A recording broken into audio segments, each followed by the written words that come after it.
Hi everyone, welcome back. Today I'm making a popular Trini snack, chow. Chow is a healthy snack made using fruits in season, and it can be made with one type of fruit or a combination. Usually green or half-ripe mangoes, plums, pomerac, pomsite, potigal, orange, pineapple, five-finger starfruit, cucumber, chanat, cocoa, jamun, and other tropical fruits are used. Coconut jelly, sugarcane, and corn are also modern additions to the chow family. The fruits are seasoned with bandania or shadow beni, enough garlic, and as much pepper as you like. Chow is usually very spicy, so consider it a spicy fruit salad or pickle. Trinbagonians around the world improvise and use whatever fruits are available to them. Today I'll show you how I make a chow using ingredients I found at the grocery in Houston, Texas.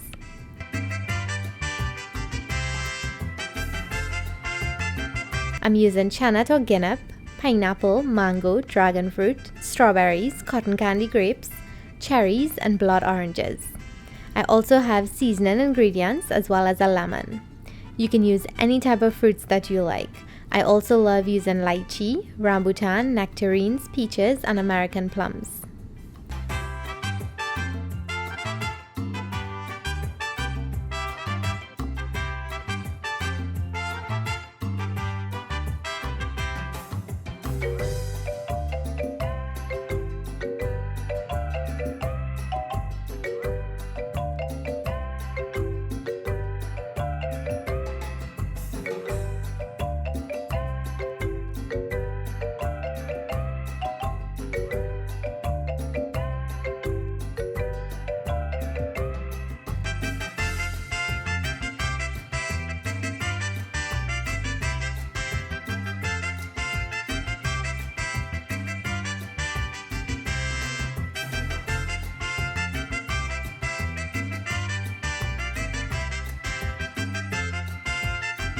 Peel and cut up the fruits into smaller pieces and add it to a bowl.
To make the green seasoning, add the garlic, pepper and bandania to a food processor, or you can manually chop it really fine or grind on a sill or using a mortar and pestle. And if you don't have bandania or shadow benny, you can also use cilantro. Let's put the chow together now.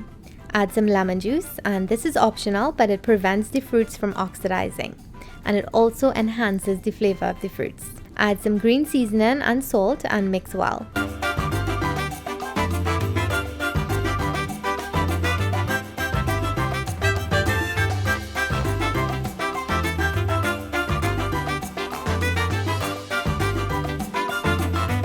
And it's that simple to make a fruit chow. Usually when I make a Trini chow with half-ripe or green fruits, it stays well in the fridge overnight.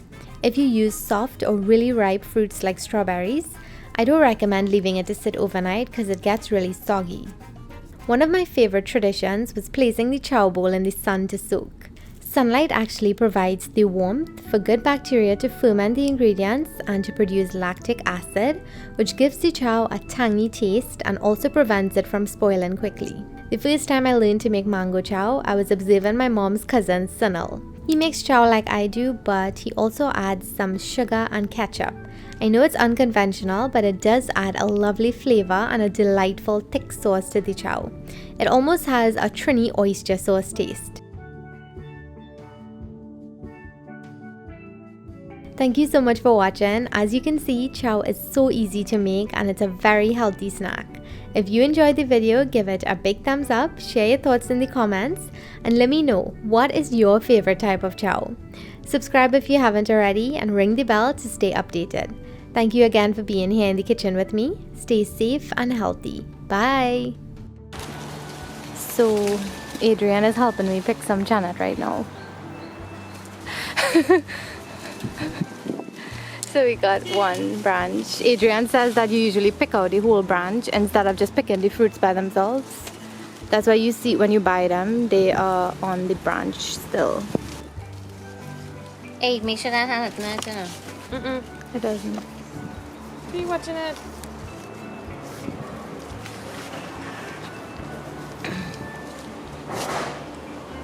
Give me that picture. What did you not mean about me, right? Hey! He's laughing.